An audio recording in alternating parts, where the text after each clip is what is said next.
بەناوی خۆی بەخشندەی میهرەبان بینەرانی بەڕێزی کەناڵی ئاسمانی پەیام لە هەر کوێیەگان سڵاوی خوای گەورەتان لێبێ و ئەم کاتە و هەموو کاتێکتان باش. خۆشحاڵم لە ئەڵلقەیەکی نوێی بەرنامەی باس و خواز بە دیداری ئێوەی بەڕێز و خۆشەویست دەگەمەوە.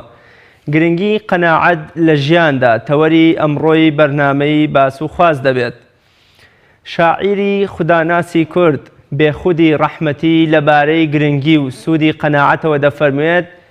بێخود ئەتەوێ قەسری قەناعەت بێجێت، ڕازی بە بەوەی کە خوددا داویە پێت. گەر بچیە گەروی تەنگی نەهەنگیشەوە تۆ، ئەو ڕزقە کە دانراوە بۆت ئەینێرێت. قەناعەت یابوونی قەناعەت واتە ڕازی بوون بە بەشی خوددا، بەڵام بە هەوڵدان و ماندووبوونێکی دروست، بێ ئەوەی لەسەر ڕەنج و حسابی کەسانی تر بێت. دەبێ مرۆڤ بەو پێدراوانەی کە خودای گەورە لە ڕووی جەستەیی و دەرونیەوە پێی بەخشیوە بگەڕێت و هەوڵ بدە بۆ دەستخستنی هۆکار و پێداویستیەکانی ژیانی و سوودیان لێوەربگرێت. نابێ مرۆڤ بەو شێوەیە بیر بکاتەوە کە خودای گەورە هەموو هۆکارەکانی ژیانی بۆ دەنێرێت، بەڵام خۆی لە ماڵەوە پاڵی دابێتەوە. چونکە ئەم دنیایە کێڵگەی قیامەتە و دەبێ مرۆڤ لێرەش بەرهەم و چاندنی هەبێ بۆ ژیانی ئەو لای. دوای ماندووبوون و هەوڵدان دەبێ ڕازی و قانع بێ بە بەرهەم و دەرامەتەکەی و بە هۆکاری کەمی ڕزق و ڕۆزی و موچەکەی ستەم لە کەسانی تر نەکا و بەشی ئەوان بۆ خۆی ببڕێت. لەم بەرنامەیەدا باز لە گرنگی و بایەخی قەناعەت دەکەین و بزانین قەناعەت چه سوود و ئاسەوارێکی لەسەر ژیانمان دەبێت. بۆ ئەم مەبەستە لەگەڵ میوانەکەم زۆر بەڕێز مامۆستا عەبدوڵڵا سەید عوبێدی زانای ئاینی تاوتوێ ئەم پرسە دەکەین پاش ناوبڕێک.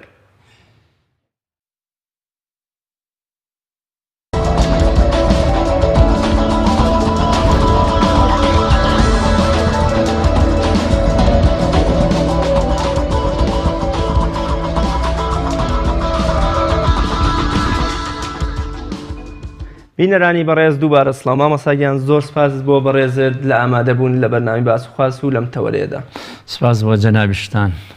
زۆر سپاس مامۆستاگیان. مامۆستا سەرەتا پێم خۆشە لەو پرسیارەوە دەست پێ بکەین بۆ هەموو شتێک زاراوە و پێناسە وەکوڵەیە کەوێتە سەرەتای ئەو باسەوە یا ئەو نووسینەوە. پێم خۆشە پێناسەی جەنابت لە ڕوانگەی شەرع و ئیسلامی پیرۆزەوە بۆ قەناعەت بزانم قەناعەت چییە و بە چه شتێک دەگوترێ قەناعەت.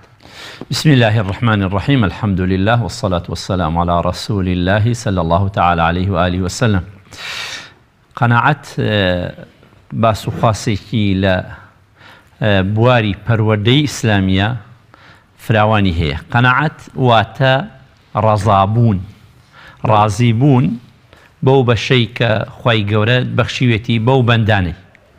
بەو ڕزقەی کە خوای گەورە پێی بەخشیوە. ئەمە معنایەکی قەناعەتە. هەندێک لە زانانەڵە قەناعەت واتە سیتر. قیناع یعنی داپۆشینی دەموچاوی کەسێک، واتە کەسەکان کە کەم و کوڕێکی ژیانیان هەیە بە ڕازیبوونی خوای گەورە دای دەپۆشن و شەکوای حاڵی خۆیان ناکەن لە لای خەڵکی. یا قەناعەت بە معنای ئەوە دێت ئەو بەشە کە لە ژیان خوای گەورە ڕەسمی گرتووە بۆ ئینسانەکان، ڕازی بێ پێی و واز لە چاوچنۆکی و دەست درێژی و زمان درێژی بکات بۆ سەر خەڵکانی تر. کەواتانە قەناعەت لەما ئەم زاراوەیە کە حاڵەتێکی ئیمانیە، دەرونی ئیمانی تاکەکانە بە بەشەکانی کە خوای گەورە پێیداوە پێی ڕازیە لە ژیان و لەسەر ئەوە ڕەو دەکات و هەنگاوی خۆی هەڵ ئەنێت. ئەمە پێناسەی قەناعەتە. بەڵێ مامۆستا وەگەزانین قەناعەت لەوە چێ پشکێکی زۆری هەبێت لە باسکردنی لە قورئانی پیرۆز و فەرمودەکانی پێغەمبەری سەروەرمان صلی الله عليه وسلم. پێم خۆشە بزانم گرنگی و بایەخ و وەکوڵێ گەورەی قەناعەت لە قورئان و فەرمودەدا چۆن باسی لێوەکراوە و چه گرنگی و بایەخێکیان بە قەناعەت داوە. قەناعەت بریتیە لەو حاڵەتە کە ئینسان مطمئینە دڵنیایە بەوە خوای گەورە هیچ کەسێکی فەرامۆش نەکردووە و لەو ڕزقانەی کە پێیداوە. مەسەلەن خوای گەورە کە ئەفەرمێت للفقراء الذين احصروا في سبيل الله لا يستطيعون ضربا في الأرض يحسبهم الجاهل أغنياء من التعفف تعرفهم بسيماهم لا يسألون الناس إلحافا بۆچی یارمەتی کرد بۆ کەژارانەی کە بەهۆی شتێکەوە نەیانتوانیوە کەسابەتێ بکەن شتێک هاتووەتە ڕێگەیان بەڵام ئەوەندە لە ناخیانە بە بەشەکەی خوا قەنەعەتیان هەیە خەڵکی نەزان بە حاڵیان و ئەزانن ئەمانە دەوڵەمەندن یعنی داوا ناکەن لە خەڵکی تەنازل ناکەن بۆ ژیان بەرامبەر بە خەڵک ئەم کاواتان ئەفەرمێ ئەم کەسانەی ئێوە زیاتر هاوکاریان بکەن ویا پێغەمبەری خوا صلی الله عليه وآله وسلم فەرمێ قد أفلح من أسلم ورزق كفافا وقنعه الله بما آتاه يعني إنساني مسلمان كي سەرکەوتن بەدەستێنێ وخوای گەورە ڕۆزێکی پێدا بێ کە بەشی بکات ئەوەندەی بەش بکە وقنعه الله خوای گەورە قەنەعەتی پێ کردبێ بەوەی کە پێی داوە لا دعاکانی پێغەمبەری خوا صلی الله تعالی علیه وسلم داوای کرد کە پێغەمبەری خوا صلی الله علیه وسلم جار کە خوایە نفسێکم بیتێ کە قەنەعەت بم بەو بەشەی کە تۆ پێم دەبەخشیت واتە قەنەعەتکردن بە ماڵی دنیا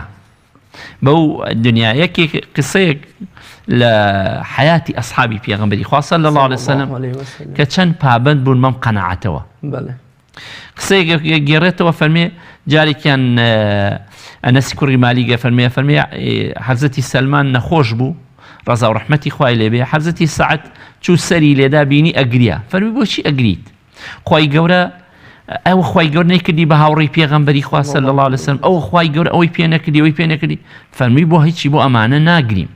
ئەمانە ئەوم نامگرێنێ خۆ بڵێم بێبەهین بم بەڵام تەنها شتێکە من بێتاقەتی کردووە من عەهدم کردبوو لە خزمەتی پێغەمبەری خوا صلی الله علیه وسلم کە عەهدێکم کردووە ئەو عەهدەم شکانووە فەرمی ئەو عەهدە چییە فەرمی عەهدم کردووە پێغەمبەری خوا صلی الله علیه وسلم ئەن یەکفی ئەحەدکم مثل ذات الرەک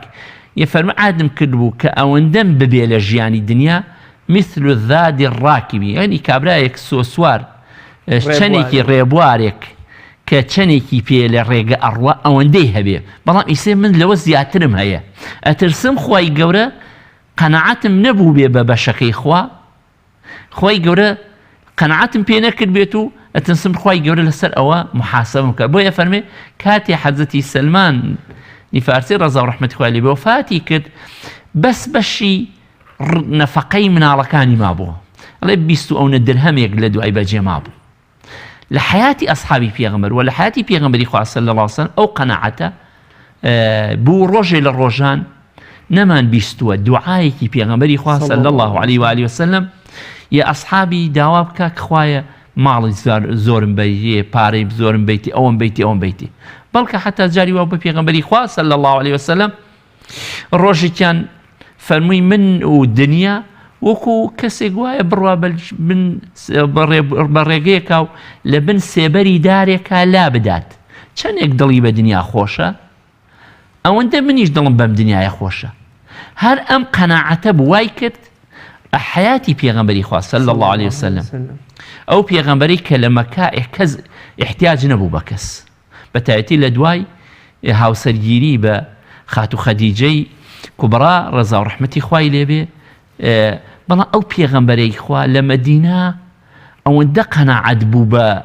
بە ڕزقی خوای گەورە ئەفەرمێت 3 مانگ بووە 2 مانگ بووە ئاگر لە ماڵیانە نەکراوەتەوە بەڵێ مامۆسا چەمکێکی هەڵە یا تێگەیشتنێکی هەڵە هەیە لە نێو موسڵمانانە کە پێ دەچێ وا تێگەشت بن کە ژیان بۆ ئەوە کراوە مادەمێکی کە موسڵمان و خۆیان بە بەندەی خوا ئەزانن لە ماڵەوە پاڵ بدەنەوە و لە دنیا هەڵکەن و وەکوڵێ پشتێنی لێ شلکەن بە دوای هۆکارەکانی بژێوی بە دوای ڕزق و ڕۆزیان نەگەڕێن بەڵکو خوای گەورە بۆیان ئەنێرە ینی سەیری سەحابەی پێغەمبەری خوا بکە صلی الله علیه وسلم لەو دەکەسەی کە مژدەی بەهەشتی پێدامە سەیرەکەی 4-5 بازرگانانی گەورەی ئیسلام بوون یەکێک بوون لە دەوڵەمەندە هەرە بەهێزەکان و پاڵپشتە بەهێزەکانی بڵاوبوونەوەی ئەم ئیسلامە پێغەمبەری خوا صلی الله علیه وسلم کە وەکو ئەڵێ ڕوونکەرەوەی وەحی و ئەم پەیامە پیرۆزەیە و خۆیان ئەو 5 هاوڵە بەڕێزە کە زۆر تێگەشتوو بوون نزیک بوون لە پێغەمبەری خواوە قەت ڕۆژێ لە ڕۆژان نەگەشتونەتە قەناعەتێک کە بیر بکەنەوە کەوا پاڵ بدەنەوە واز لە کار و کەسابەت و بازرگانی ئەم شتانە بێن چۆن ئەم چەمکە یا ئەم تێگەشتنە هەڵەیە بۆ قەناعەت ڕاست بکەینەوە کە بیسەلمێنین بە موسڵمانان کە قەناعەت بوون دوای هەوڵ و ماندووبوون و گەڕان و ماندووبوونێکی زۆر اینجا بێت تۆ ڕازیبی بۆ بەشەی کە خوا پێی داوی. جیاوازیەکەی لە نێوان هەوڵی ئینسان، هەوڵی ئینسان چ لە بواری عیبادەت بێ چ لە بواری کەسابەت بێ ئەبێ ئینسان هەوڵ بات. ليس للإنسان إلا ما سعى وأن سعيه سوف يرى. إنسان أبي هول بدات هولدان و كسابت كردن جوازة لقناعت بون. شو قناعت هولدان إيشي إنسانك كاد إنسانك تو يسي كسبت ماي بهاش بيت أبي عبادتي زور بكات شو بهاش بأساني دسناك بيت لن تنالوا البر حتى تنفقوا مما تحبون. ئەوەی کە زۆر پێ خۆشەویستە لاتان ئەبێ بیبەخشن. دەیش بە چیش ئەبەخشێ کابرەکەی چی نەبێ بە چی ببەخشێ. یاخوای گەورە لە زۆر ئاەتەکانی قورئانە بۆمان باسەکات دەفەرمێ ئایا بەتەمان هەروە بە ئاسانی چنە ناو بەهەشتەوە و هیچ هەوڵێک نەدەن. هەوڵدان و جوهدی ئینسان جیاوازە. ئەمە کارەکە ئینسانە، کاری ئینسانە هەوڵی بۆ ئەدات. بەڵام قەناعەت بریتێ لە چی؟ لە نەتیجەی کارەکە. نەتیجە ئەو کاری کەینە بەرهەمەکەیاتوەتە دەبەردەست. برایەکە خوشکێکە هەوڵ ئەدا لە ماڵە ئیشێکە کات. وەکو ئەو فەرمودەی کە پێغەمبەری خوا بە کابرای خاوەنی حوشتەکەی فەرموو بڕۆ حوشتەکەت ببەسەرەوە اینجا پشت بەخوا بڕە. یعنی ماندوو ببە و ئارەق بڕێژە اینجا چاوەڕێی ئەو بەرهەم و پشتەکە تەوەکولی بەخوا ئەوە تەئاکولە لەسەر خوا خواردنە. جا لەبەر بەعزەکان دێک کەسەیە تەمبەڵیان گرێ کەسابەت ناکەن ئینجاڵێ قانیعم بە بەشی خوا. خوای گەورە هەر ئەوەی بپێداوم هەموو بێ ئینسانی مسلمان لە بواری عەقیدەی شەوریا بێ پێش قەدەری خوا نەکەوی. پێش قەدەری خوا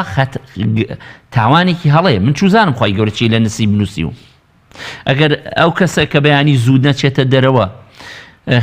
قوتابیە نەخوێنێت پیاوە ئافرەتە هەوڵ نەدا ئیش نەکا کەسابەت نەکا بڵێ وەڵا خوای گەورە بەرهەمم ناداتێ ناخۆ نابێت تۆ با بیکات ئیشەکە بکات. ئەنجا ئەوەی کە دەستی کەوت قەناعەتەکە بریتێ لە چی؟ ینی چاوچنۆکی مەبڕە خەڵکی دەست و زمان درێژ مەکە بۆ ماڵی خەڵک. ئەوە قەناعەتە. ئەو بەشەی کە پێی داوی کاتانێ بەشێک لە خەڵکی کە تەمبەڵیەکەن و لەسەر خەڵکی بژین ئەمە بەهاڵە لە قەناعەت تێگەیشتون. بەشێکی تریش چاوچنۆکی دەکەن و هەوڵ و تەمۆحی زۆر ئەدات وەڵا قانیعیشم بە بەشی خوا. بابە تۆ شەو ڕۆژ فرسەتێک بۆ ژیان نەهێشتوێتەوە هەر ڕائەکەیت هەر ڕۆی بە شوێنیە.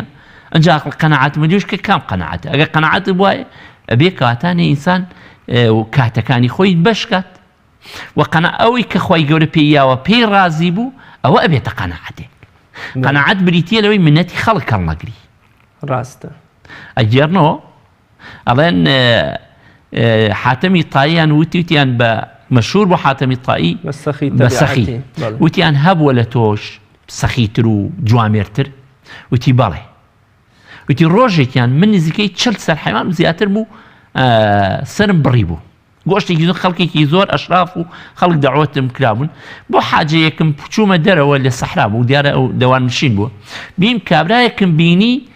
کۆڵێک دڕکی بەسەر شانوەیە ئەیبات چڵکی و چاڵی بەسەر شوانەوەیە ئەوێ بیباتەوە ماڵەوە منی نەیناسی منم حاتەمم چون پێم وتوتمەوە بۆ ناڕۆی بۆ ئەوێ ئەو چرگو جارە فەرمی بۆ ناڕۆی حاتەمی تایی هەم خوانی سەر ڕیوە و بۆ ناچێت خۆت تێرکەیتە چی داوە لەمە وتی حاتەمی تایی سەخیەتیەکەی خۆی بۆ خۆی من ئیشم پێی نییە بەڵام من ئەم کۆڵەدارەی خۆم بەلاوە پیرۆسترە چونکە بێمنەتی حاتەمی تاییە قەنەعەتم بەمەی خۆم هەیە ئەڵێ ئەم پیاوە لە من جوامێرتر بوو چونکە منەتی منی هەڵنەگرت واز لە کۆڵەدارەکەی بێنی کاتان ئینسان قەنەعەت کێیە قەنەعەت دەروون بەرزیە قەنەعەت نەفس بەرزەکانن لەوە چێ باشترین بەڵگەیەک بۆ ڕاستکردنەوەی ئەم چەمک و تێگەیشتنە هەڵەیە یەکێک لە کردەوەکان یا یەکێک لە قسە جوانەکانی ئیمامی عومەر بێ ڕەزا و ڕەحمەتی خوا لێ کاتێکە بینێ پیاوێک هەموو ڕۆژێ لە مزگەوت تا خەریکی عیبادەت و پەرستش و سوژدەبردنە ڕۆژێک لێ ئەپرسی ئەرێەوە تۆ خەریکی چۆن ژیان بەڕێەکەی چۆن ئەژی ئەڵێ من براکەم ئەڕوامێوە کێڵێ و دارە بڕێت و ئەیفرۆشێ و منیش ئەژێنێ منیژە خەریکی عیبادەت و شتی خۆم حتا لە ئیمامی عومەر بە قامچەی کاتە دەرەوە لێ براکەت زۆر لە تۆ بەڕێسترە چونکە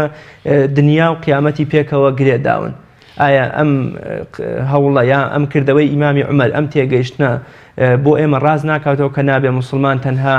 خەمی ئەو دنیای بێ و وەکوڵێ پشت لە دنیا بکات و ماڵ و مناڵی برسی و هەژار و ڕوت و ڕەجاڵ بن. ئەمە ئەوەی قسەی کە جەنابە فەرمووی ئیمامی عومەر ڕەزا و ڕەحمەتی خوای لێ کە ئەم کاری کردووە ئەسحابی پێغەمبەر صلی الله عليه وسلم بۆیە کۆمەڵگەیەوە ئەسحابمان نابێتەوە باش فەهمی قورئانیان کردووە، باش تێگەیشتون کە ئەبێ جوهد بکەن، ئەبێ هەوڵ بدەن، کەس ئیش بکەن، ئەنجا لە هەمان کاتیشا دنیانەویس بن.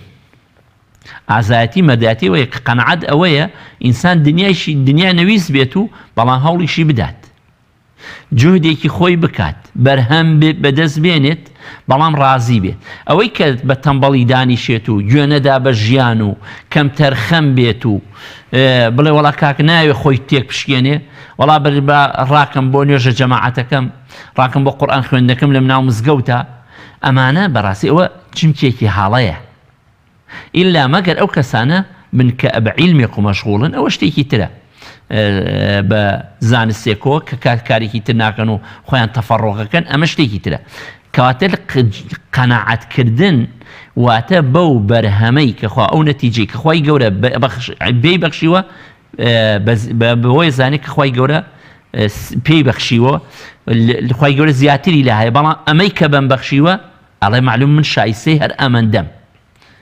و سوودیش لەوە وەرئەگرێت. مامۆستا بینە سەر ئەو پرسیارەی بە ئێمە بپرسین قەناعەت چۆن دروست دەبێ، بەچی قەناعەت دێتە کایەوە، بەچی بتوانین لە ژیانی ڕۆژانەماندا لە کار و کردەوەماندا لە کارکردن و بژێوی پەیداکردنماندا قەناعەتمان هەبێ، وەکو ئەڵێ سنووری خۆمان لەسەر سنووری ئەوانی تر فراوان نەکەین، ماڵی خۆمان لەسەر ماڵی ئەوان فراوانتر نەکەین. بە سێ خاڵی گرنگ قەناعەت دێتە دیس بۆ ئینسان، قەناعەتی شەرعی. یەکەمیان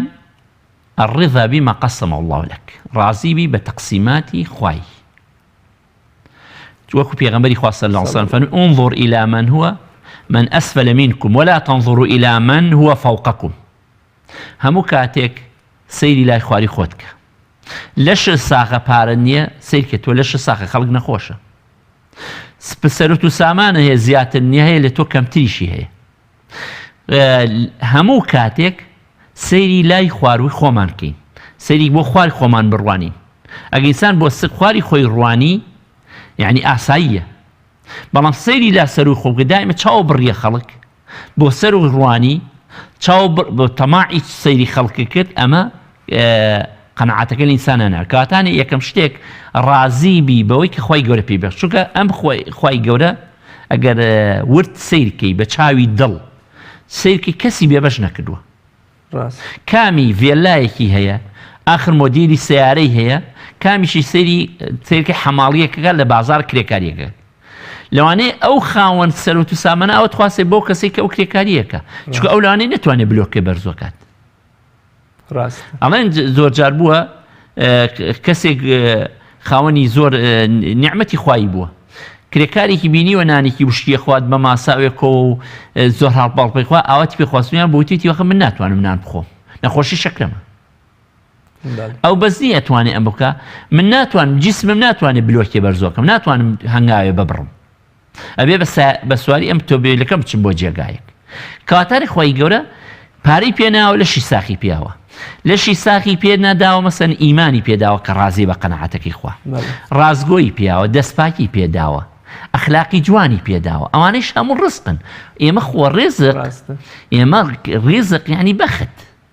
یعنی شتی باشە، یعنی ڕێزق خوای گەورە شتێکی کردووە بەنسیب، ئیتر هەندێکی مادیاتە هەندێکی معنەویە. کاتە ئەمە یەکەم شتێک بەوە. دووهەم سەبر،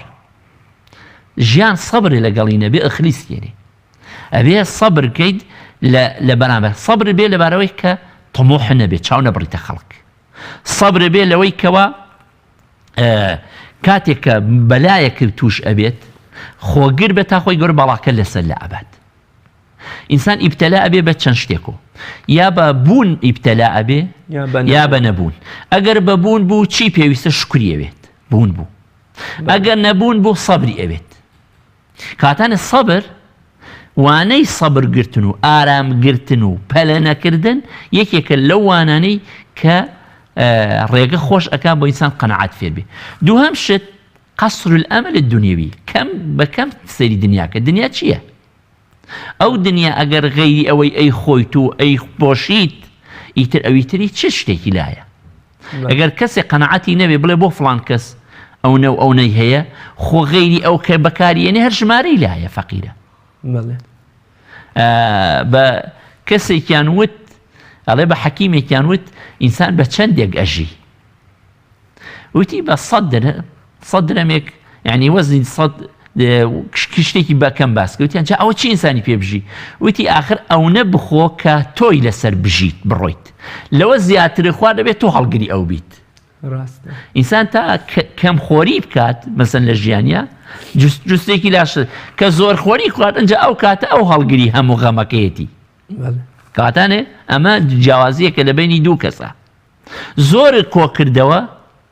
زۆر پیا کرد و چاوچنۆک بوو هەر ئەبێ کۆی کاتەوە بەڵام بەنیەتەوە نەبێت سەرفیکە بە حساب بۆ خەڵک خۆ ئەمە هەر کۆڵێکی زۆری هەڵگرتووە خەمێکی زۆرتری. بەڵێ مامۆستا کاتێک سەیری قەناعەت دەکەین وەکو پەتی تەزبیحێک دێتە بەرچاومان کە کۆمەڵێ گوناهی زۆری وەکۆڵێ زنجیر و کۆت کردووە بۆ مرۆڤ بەڵام سەیرەکەی ئەو کەسەی کە قەناعەتی نییە هەمیشە چاوچنۆکە هەمیشە ڕەزی لە ژیانی لە مخاو خێزانی تەن کردوتەوە هەمیشە بە هەڵپەیە تەنانەت بۆ پەنا بۆ دزی پەنا بۆ شتی حرام فرۆشتن بۆ سوخۆری و ئەم شتانە ئەبە کەواتە نەبوونی قەناعەت ئەگەر نەبوونی قەناعەت خۆی گوناهێکی بچووک بێ بەڵام ئەتوانێت دەرگای سەدان گوناهی ترمان لێ بکاتەوە. هەر نەبوونی قەناعەتە ئینسان چاو بڕێتە ژیانی خەڵکەکان حەسوودی و ئەم شتانە دێت. حەسادەت کە خراپترین دەردی کۆمەڵگایە ئینسان کە خوای گەورە کە پێمانە فەرمێ پەنا بگرن لە خوای من شەڕی حاسیدین ئیذا حەسەد حەسادەت هەر حەسادەت بوونەوەکانی ئادەمی دابەیەکە هەر حەسادەت بوو یەکەم قەتڵی دروست کرد لەسەر زەویە کوشتنی ناحەقی دروست کرد کاتانێ نەبوونی قەناعەت نەبێ حەسادەت دروستە بێ کە قەناعەت نەبوو لە ژیانە دزی دروست ئەبێت کە قەناعەت نەبوو لە ژیانی ئینسانیە ئەنجا حرام خواردن دروستە بێ پەنابردن بۆ ڕیبا خواردن دروستە بێت ئەو کەسانی کە مبتەلای سوخۆری بوون لە بازاڕەکانە تێک شکاون ئێستا لە بازاڕە چی وای لێکردن خۆ سەرمایەکی بەدەستۆ بوو بۆ ئەندازەی خۆی ئەگەر تیجارەت و بازرگانی کرا پێی ڕازی وایە فەنیعمە بەڵام وای لێ کرد ئەو چاوچنۆکیە و چاوبڕینەوە هەموو شتێ بۆ خۆی بێ تووشی قەرزاری بوون بوو تووشی زیادە ڕەوی بوو تووش کۆواتە کۆمەڵێک لە نەبوونی قەناعەتە کۆمەڵێک دەرگای شەڕ لە ئینسان ئەکرێتەوە خوا پەنامان بە ئەگەر ئینسانەکە وریای خۆی نەبێت بە ئاستەم لە سەریدا ئاخرێت چونکە ئەو چاوچنۆکیە و دەست درێژیکردنە و چاوبڕینە ماڵی خەڵکە واکە لە ئینسانەکان ئینسان بەرەو هەڵدێرە بات بەرەو کارێکی دزەوە بات بەڵام دیارە ئەگەر قەناعەتیش بوو کۆمەڵێک فائیدە و قازانجی تێشی دەسەکرد. بەڵێ مامۆستا وە گەزانین یەکێک لەو هۆکارانەی کەوا لە پیاو یاوا لە موسڵمانەکە قەناعەتی نەبێت لەوە چێ نەبوونی قەناعەت بێت لە نێو خێزانەکەی خۆیدا سەیرەکەی لە ژیانی پێغەمبەری بەڕێزا کە باشترین سەرمەشق و پێشڕەوی قەناعەتکاران و قانعان بووە سەیرەکەی ڕۆژێک هەموو خێزانە بەڕێزەکانی سەنگەری لە دژ ئەگرن ئەڵێ ئێمەش حەزمان لە ئاڵ و واڵایی و زێڕ و خشل و خواردنی خۆشی دنیاە چۆن ئێمە خێزانەکانمان وا پەروەردە بکەین کە قانع و ڕازی بن بە بەشی خوا وا لە مێردەکانیان یا وا لە سەرپەرشتەکانیان نەکەن کە بەرەو هەڵدێر و ڕێگەی خراپ و حرام و سوخۆری و حەسادەت و ئەم شتانەی نەبن. وڵای ئەوە پەروەردەیەکی باشێوێت پەروەردەیەکی ئیمانی ئالێرا زەرورە کۆمەڵگا بەبێ ترسێ لە خوا و بەبێ تەماعێکی بەهەشتی خوایی ئەم شتانی دەست ناکەوێت هەر کاتێک ئیمانەکان لە ناو دڵەکانە زیندوو بوو ئەو کاتە زۆر بە ئاسانیم کارانەی بۆ چێ بڕێەوە بەڵام هەر کاتێکیش زرق و برقی دنیا و ژیانی دنیا بوو بە پاڵپشتێک بۆ ئینسانەکان و وای لە ئینسانەکان کرد بە دوو حاڵت بەرەو ئیسراف بیبات بەرەو قەرزکردن بیبات بەرەو ئەوە بیبات کە بەم کەمە ژیانەی بەم وەزیفەی قەنەعەت نەکا بۆ شتێکی تر کۆمەڵە زەرەری زۆرەکەن یەکێک لەو زەرانانەی کە تووش قەرزاریەکات یەکێک لەو زەرانەی کە شیرازەی ناوماڵەکە ئەچڕێت چونکە مناڵێک باوکەکەی پێڵێ بخوێنێ بەڵام قەنەعەت ناکە بە قسەی باوکی یاڵێک کە ئەم کەسابەتە بکە ئەوەندە دەسەکەوێ بەستە بەڵام ئەچێت کەسابەتی تریشە ئیشە تریشەکە هەم ژیانی خۆی ئەفەوتێنی ئینسانەکە چونکە ئینسان هەموو ئینسانێک وزەیەکی تایبەتیە ئینسان دەتوانێت 8 ساعت کارکە بەڵام تۆ سێرەکەی لەمە ئەو ئیشەوکە ئەو ئیشەوکە ئەمر هیچیشی نەگەێنێتە نەتیجە و بەرهەمێک ئەوە کۆمەڵێک زەریر کاتانێ بێ خێزانەکانمان وا فێرکەین مناڵەکانمان وا پەروەردەکەین هەر کاتێک ئەو نیعمەتەی خوا دانرا قەناعەتەکە ئەوەیە بیسمیلای لێ بکە بە ڕۆزی خوای گەورەی بزانە سوپاسی خوای کە لەشێکە هەیە ئەمە ئەخۆیت جاری وایە پارویەکی وشکیش بێ ئەگەر لەشێک نەبی خوا با پارۆکە چاوریش بکەنە بەکەڵنان نەبێت بیر لەوە ناکەیت تۆ خوای گەورە جوسەیەکی بیام لەشێکی بیام کە ئەتوانم ئەمە بخۆم ئەتوانم ئەم بەکەربێنم لەم حاڵەتانە ئەبێ لەناو کۆمەڵگامان لە پەروەردەی مناڵمانە مناڵەکان فێری ئەوە بکەین کە ئەو شتەی جارێکە شتی زیاو بۆ مەکڕە با فێری قەنەعەت ببێ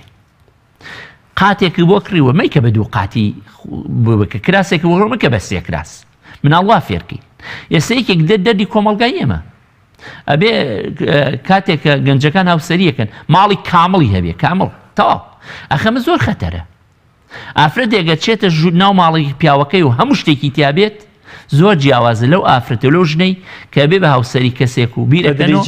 تەدریجی شتێک چونکە کە تەدریجی بقەدی شتەکانە کوردیش وەکوەڵێ ئەو حاڵەتەی بە شتێکی جوان ناوناوکەڵێ نۆماڵە ماڵێکی نوێیە وردە وردە وەکو باڵندەی خۆت شتەکان و پێداویستیەکانی دروست بکە ئەگەر وا دروستیکەی دڵی خۆشە بێت بەڵام کە وا دڵخۆش نەبوو یعنی تۆ ئیسێ تەسەورکە کوڕێک باوکی ماڵی بۆ دروستەکات لە فڕێکە ماڵەکەی بۆ دروستەکات و سێکە هیچ قەتی ماڵەکە ناکرێت یا ئافرەتێک پیاوەکەی خێنا ماڵی بۆ دروستەکات کاتێچێت جا ئەوە چییە خۆ فڵانە ماڵ ئەوەی تریشە چکە هەموو کەسێک زیاتری هەیە هەموو کەسێک زیاتری هەیە خۆ کەس تاوە نابێت کاماڵ نابێت بەڵام ئەگەر تەدریجیان پەروەردەکان وا فێرکەین مناڵەکانمان وا با پارەیشر هەبێت زوو ئینسانە تێگەیشتوەکان لە کۆمەڵگای ئێمەدا وەک ئێستا نەبوو وەگەم زروفە نەبوو مناڵیان تا نەچوایەتە زانکۆ لەم شاری سلێمانیشە مناڵ تا نەچوایەتە زانکۆ باوکی بۆ ئامادە نەبوو ئۆتۆمبیلێکی بۆ کڕێ چونکە ئیوت لە خوێندنەکەی دوایەکە ئێستا هێشتا لە سەرەتایە مۆبایل و ئەنتەرنێت و هەموو شتێکی هاتوو ئەخە بۆی حاڵی خوێندەکەی تاولی ئەن قەنەعەت نەماوە یا وای لاتوەڵێ چۆن ئینسان بەبێ سیارە ئەتوانێ بگەڕێ زۆر خێزانی شێ سیارەیشی نییە و عشقیژی ژیانیشی لە تۆ چاکترە چونکە ئەو بە پێ ئەڕوا بەشێکی حاجەی ڕۆژانەی پیادەڕەویەکە وەڵا ئەو لەش ساختر لە خاون سیارەکان کاتەنێ بۆ ئەوی پەروەردەی مناڵمان مناڵ دائیمە تەدریجیان شتی فێرکە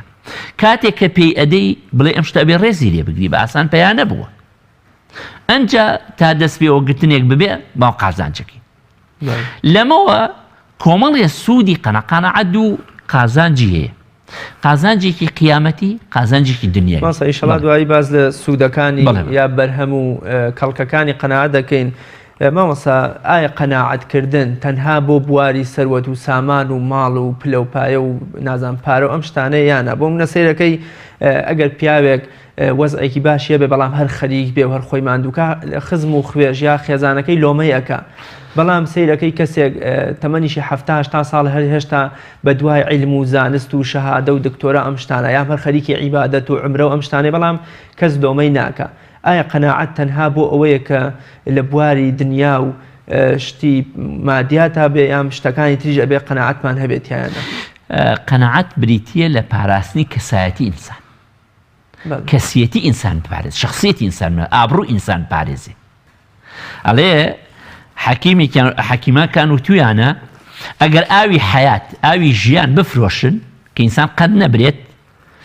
پیاوی بە ئابڕوو بزانێ ئابڕووی ئەچێت لە کڕینی ئاوی حیاتە نایکڕێت دەڵێ مردنم پێخۆشترە بەزام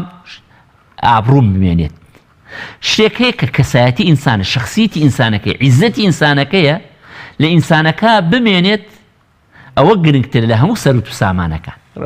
بەڵام قەناعەت ئەو کەسایەتیە بۆ ئینسان دروست دەکات قەناعەتکردن ئەو کەسایەتیە بۆیە کە کاتێکە کەسێک ئەبینی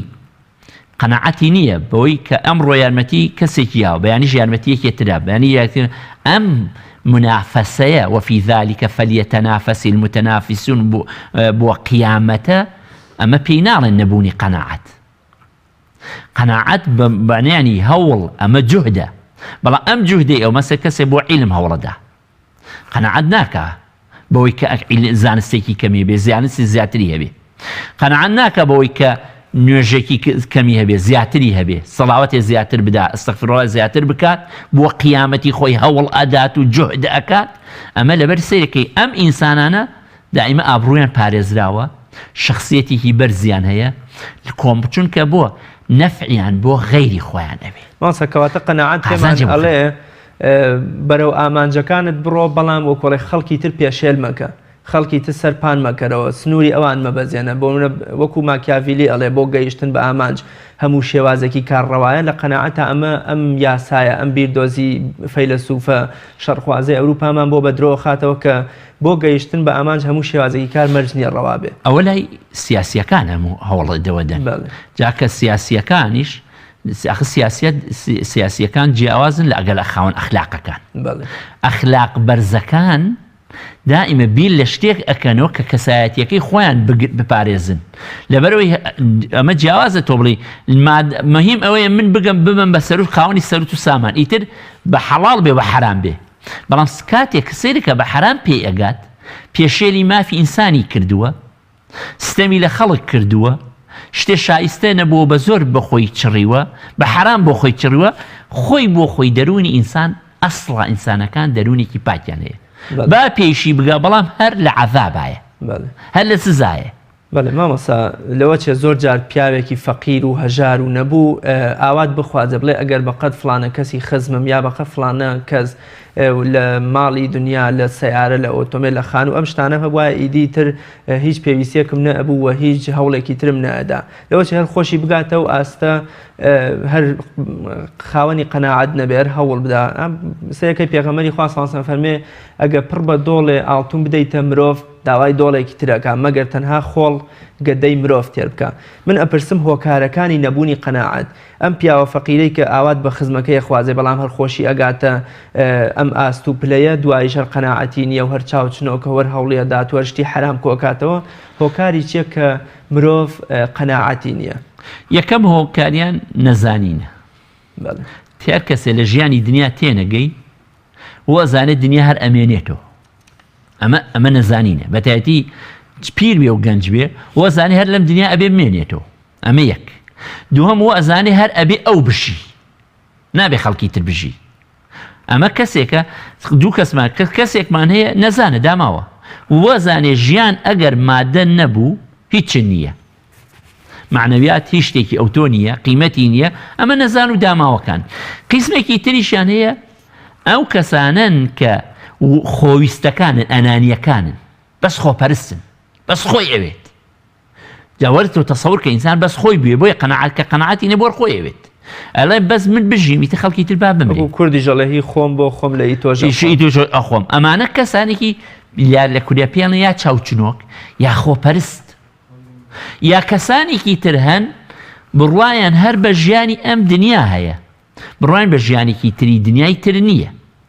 جاوەرە ئینسان نەزان بێت و چاوچنۆک بێت و هەر بڕوایەکی بەم ژیانی دنیا هەبێت بەڕاستی ئەمە کارێکی خەتەر لە پەڕی خەتەر ناگێتە بەردەست لەبەرەوەی کە تۆ ئەگەر سەری مجریمە تاوانبارەکان بکەیت دەست درێژیەکان بکەین چ بۆ ماڵی خەڵک کردوێتیان چ بۆ ناموسی خەڵک کردوێتیان چ بۆ ژیانی خەڵک کردوێتیان ئەو کەسە نەزان و سەر لێ شێواوانن کە هەموو شتێکیان هەر بۆ خۆیان ئەوێت جا باشە ئینسان قبوڵەکات تۆ ئینسانێکی خۆپەرست بێ ئەبێ لی پرسی تۆ قبول ئەەکەی دنیا هەبێ بەڵام ئەو هەمە قیامەتە دوور و درێژە لە دەستچێ خۆ قیامەت دنیاشی بۆ نابێت دنیا ئەبێ ئینسانەکان تێبگا بەتایبەتی گەڵ کەسانی کە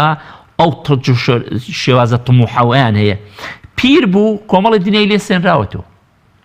ئەگەر شۆفیر بێت ئیجازەکەی لێ سێنێ چکە چاوی کەس بووە ئەگەر وەزیفەی هەبێت کارمەندی دەوڵەتیش بێ خانەنشین ئەخرێتە پراوێز ئەخرێ بۆ لاوە مامۆستا پێغەمبەری خواژە فەرمێ مرۆڤ پیر ئەبێ بەڵام دوو شتیای هەر بە گەنجی ئەمێنەوە ئومێدیمانەوە لە ژیان و زیاتر کۆکردنەوە و تەما کەواتە ئەمە ژەر پەیوەندی بە قەناعەتەکەی ئەمە قەناعەتەکەواتە کە نەبوو لە قەناعەتە ئەم دوو شتە دائیمە الشەیطان يعیدکم الفەقر دائما الشيطان على ناوبه على أمري لبرسه على أكويت على أفوتيت يعني دائما أميد بخجنية بشيء دائما أميد بخجنية بلام أو حركة إيمانه أو بزودني إيمانه بباور الإنسان علينا خير تو أمره بركض وبيانيش خواي زانيت تو بخشبه بيش قدرك ما كوب بخشبه دوار روج مريجة هل وقو خواي قولج لفرمودي قدسيا فرمي بندكم داوای رزق و ڕۆزی بەیانیم لێمە کەرۆک و چۆن من داوای عیبادەت و پەرستشی بەیانی لێ ناکەمەوە کاتانێ ئەمەیت بۆ چوە پێش قەدەرەکەی خوا نەکەوی بەڵێ مامۆستاگیان لە ئێستایە ئێمە لەوەچە بە زۆری باسمان لە قەناعەت و دروستبوونی قەناعەت و هۆکاری نەبوونی قەناعەت لای تاک کرد لەم ڕۆژە قەیرانێکی دارایی سەخت نەبوونی موچە وەزعێکی نالەبار بەرۆکی هەموو هاوڵاتیەکی ئەم هەرێمەی گرتووەتەوە بە تایبەت چینی ناوەند و هەژار لە وەزعێکی زۆر خراپاناڵێن حتا زۆر بەداخەوەلەوەچە زۆر جار حاڵەتی دزیکردن و گەڕانەوە بۆ گوناه و حەسوودی و دڵپیسی و ببوورە ڕەزیلی و ئەم شتانە لە ئەنجامی ئەم نەبوونیەوە دروست بوو بێ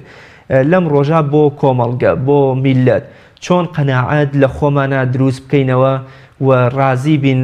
بۆ بەشەی کە خوای گەورە ئێستا بۆ منە مرۆڤ ینی پەنا نەبین بۆ گوناهی تر و چۆن بتوانین ئەم قەیرانە ئەم نەبوونیە بەسەرمانە بە سەربەرزی تێپەڕ ببێ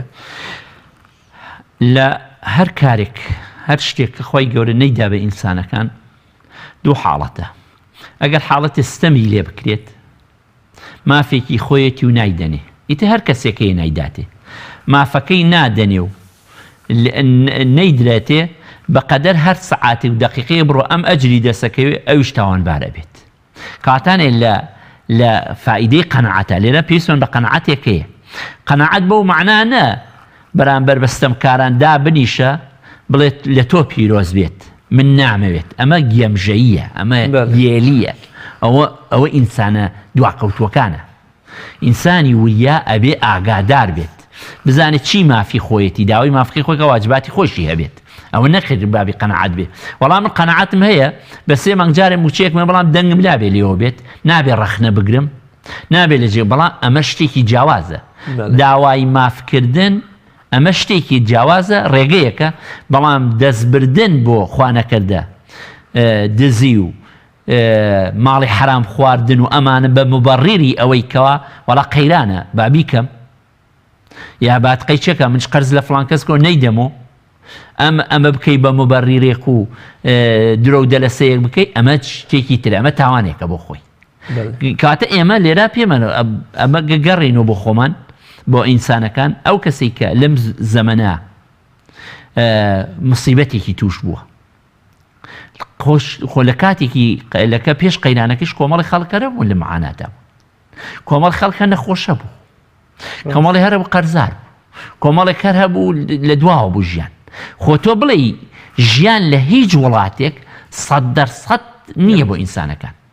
کام وڵاتەی ئەڵێ زۆر ژیانتیان بسۆگەرە بەڵام بەقەدەر ئەو ژیانی کە پێیاکە بێ ئیشیشکەیت ئەبێ جوهد بکەی بێ هەوڵ بدەیت ئەبێ دائیمە لە کارابی ئینجا بەڵام چییە بوونی دادپەروەریەکە لە وڵاتە بووە ئەو واکە ئینسانەکان قەناعەتەکە دروست ببێت ئەمە کە نەبوو ئەسبابێکە قەیرانەکان حاڵەتە نەشیاوەکان کەیەتە بەردەمی ئینسانەکان بەتایەتی ئام قەیرانەی ئەمڕۆکە وا ئەکا ئینسانەکان کەم قەناعەت بکات ئەم کە ئینسانەکان پەلاماری شتی ناوەڕەوا بدات بەڵام لە هەمان کاتەوە گوتمان ئەو قەناعەتە کە لە هەر تاکێکا دروست ببێت بۆ دنیای شێتی و بۆ قیامەتی شێتی بەڵێ مامۆستا چ پەیوەندیەک لە نێوان قەناعەت و تەوەکل یا پشتبەستن بە خوای گەورەدا هەیە ئایا هەردووکیان شتێکن یان چ جیاوازیە لە نێوان ئەم دوو چەمک و زاراوەیەدا هەیە قەناعەت بریتیە لەوەی کە ڕازیەبی بە بەرهەمەکە کە دەستکەوتووە بەڵێ تەوەکل لە پێش ئەوی بەرهەمەکە دەستکەوی ئەڕۆی بۆ ئیشەکە حرەکەتێکەکەی کە کاتێ لە ماڵ دەرەچی ئەڵێ بسم الله تەوەکەلت علی الله ئەنی بە پشتیوانی خوا دەرچووم هێشتا ئیشەکە نەتیجەکە ناتوێتە دەست بە پشتیوانی خوا دەرەچیت ئەچی ئەم کارەکەی لە کارەکە ناترسی لە ئیشەکە ناترسیت لە پێشە نابێ بە هینێک بڵێ بۆ من ناکرێ لە بڕیان نادی بڵێ وەڵا خوای گەورە ئەمڕۆ کە ڕزقەکەی ناوم بە پشتیوانی خوا ئەڕۆیت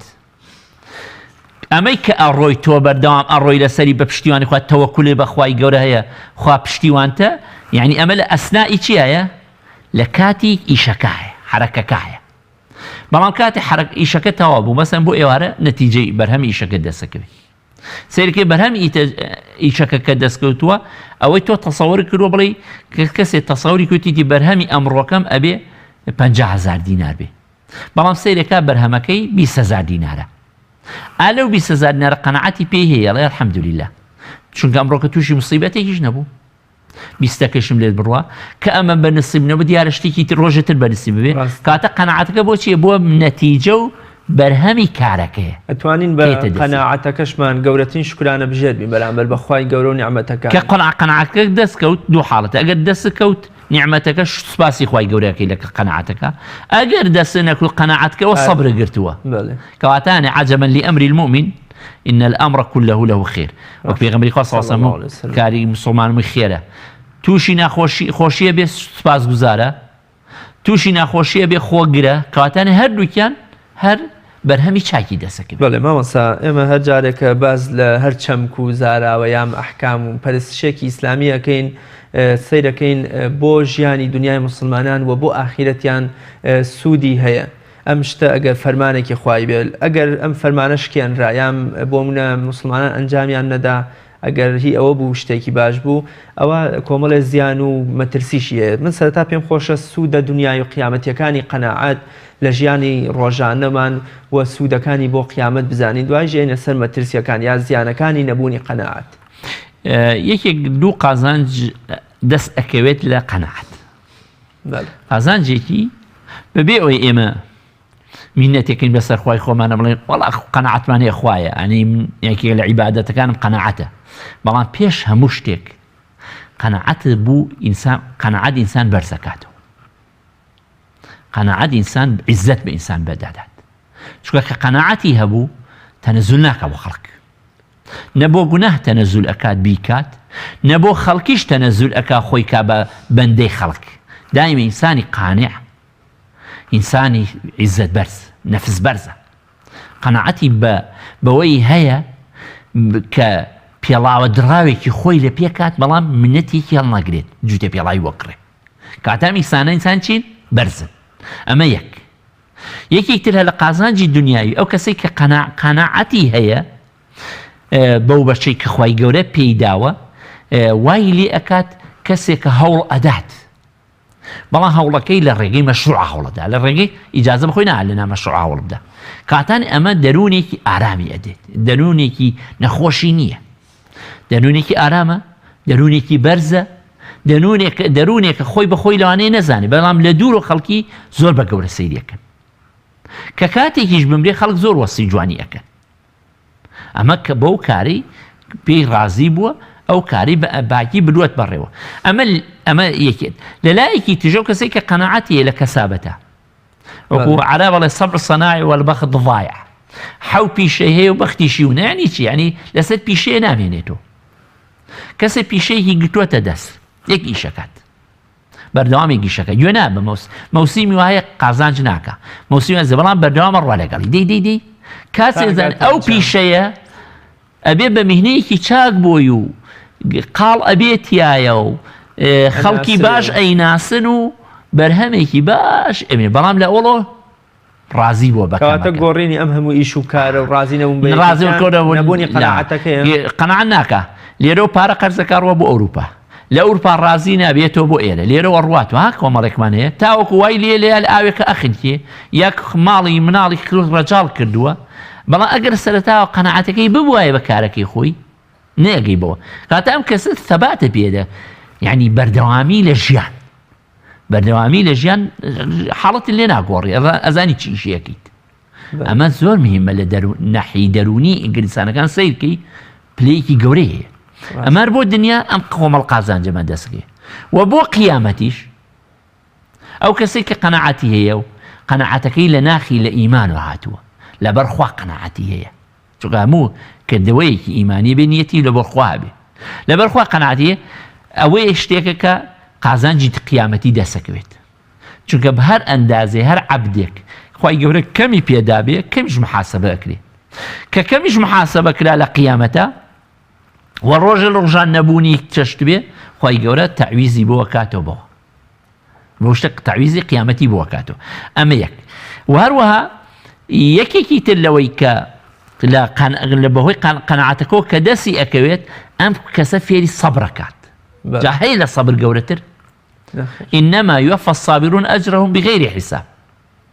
جا صبر خوانەوە نییە بۆ مردوو لێ بمرێ مردوویەکی لێ بمرێ و ئینسانە ئەبێ سەبریە بێ لە هەر نەبوونیەکە سەبری گرت و تەحملی کرد و خۆی لە دەست نەدا ئەمەیە یەکێکی تر لەو قازانجانەی کە قەناعەتی کرد دائیمە بێتە خۆشەویستی پەروەردگاری چونکە ئینسانی قانع هەست بە نیعمەتی خوا ئەکا هەست ئەکا کە خوا نیعمەتی پێبەخشیوە کە کاتێ پارەی نییە ئەڵێ خۆ لەشی ساخم هەیە کە کاتێ لەشی ساخی نییە ئەڵێ خۆ عەقڵم هەیە ئەگەڕنەوە ئەڵێن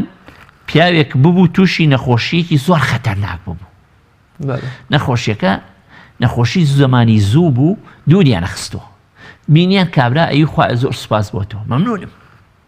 وتیان داماوە لەمت مەمنونی خوای چیت خۆ تووشی ئەم نەخۆشیە بووی وتی زۆر مەمنونم ئەگەر بەس نییە خوای گەورە بە نەخۆشی تووشی کردم ئەی ئەگەر بە مەعسیەت تووشی کردمایە چیم کردایە عارفین بالله کەواتە مرۆڤ لە هاتنی بەڵام موسیبەتەکانی شابێ بەرگێکی جوان و گەژمینانەی هەیە وتوێتی ئەمە خوای گەورە کردوێتی لەخوا بە زیابێت تووشی نەخۆشی بووم ئەگەر ئیسێ لە گوناها بوومایە چیم کردا چکە لە گوناها تەوبەم نەکرد بەخۆم نەزانی گوناهی زۆرتر مەگە بەڵام ئێستا کە نەخۆشیم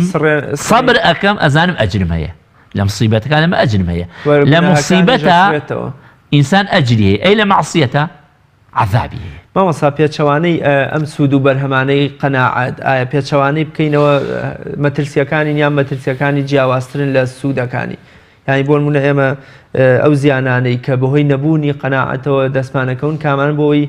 من کاتی بەرنامەکەم زۆری نەماوە ئەمە بکەینە کۆت تا هەمین پرسیاری بەرنامەکەم خەتەرناکترین شت لەسەر تاک و کۆمەڵ و خێزانیش